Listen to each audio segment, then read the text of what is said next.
So let's talk about a little thought experiment I had real quickly. Alejandro Kirk. Okay. So I was thinking about Alejandro Kirk, and I was thinking, I like Alejandro Kirk.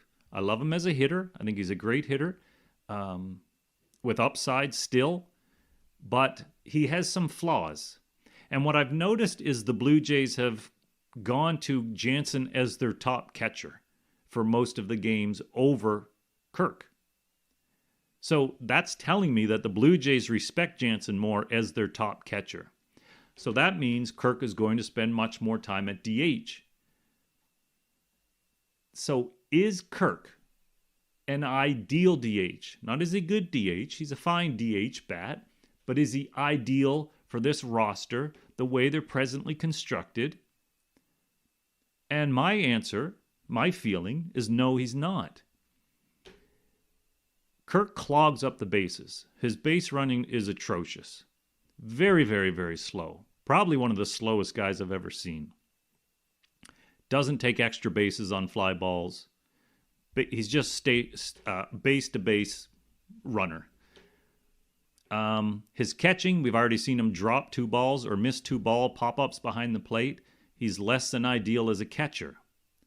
So if we look at their bats, Jansen was every bit as good of a hitter last year as Kirk. Now, people made fun of me when I said, look, Kirk's going to be fine this year. And I mean this in the last 2 or 3 days. When I brought up this idea of this thought experiment, they poo-pooed it right away. Look at what Jansen's hitting. How can you do that when Jansen is hitting the way he's hitting? Well, Jansen has progressed every year of his career. And through the minors, he progressed every year of his career.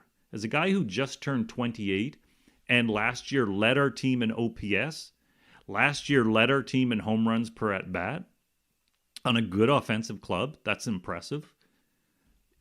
There's no reason to expect regression from him, even with the slow start.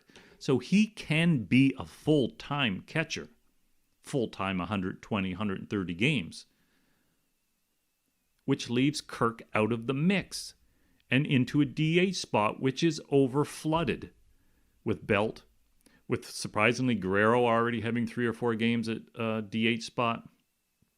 Springer's going to need games at DH spot. The video I made of Danny Jansen rabbit hole, you can go back and check the videos, is parts of it are actually starting to come true. So what do we do about that? Do we do anything about that? Because the upside is we could flip Kirk, which I don't want to flip because he's not good enough. I want to flip him precisely because he can bring back value. He can add to this bullpen, which I think is a problem. He can add to strengthen other areas of our team, which will make us overall a better team. The downside is you now got to go out and get a backup catcher. We don't have a lot in the minors that we can go to.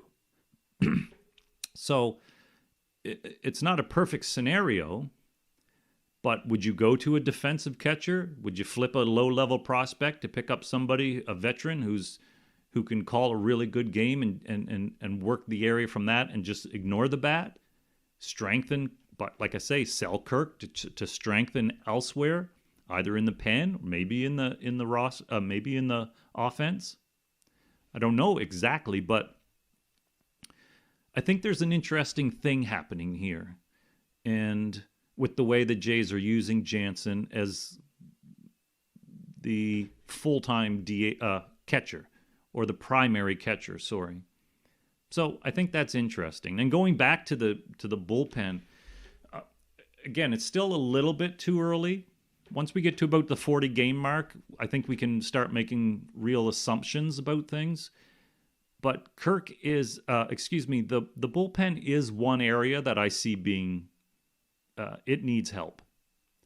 We came into this series against a Yankees bullpen that was best in the league, 2.04 ERA. We dirtied them up a little bit.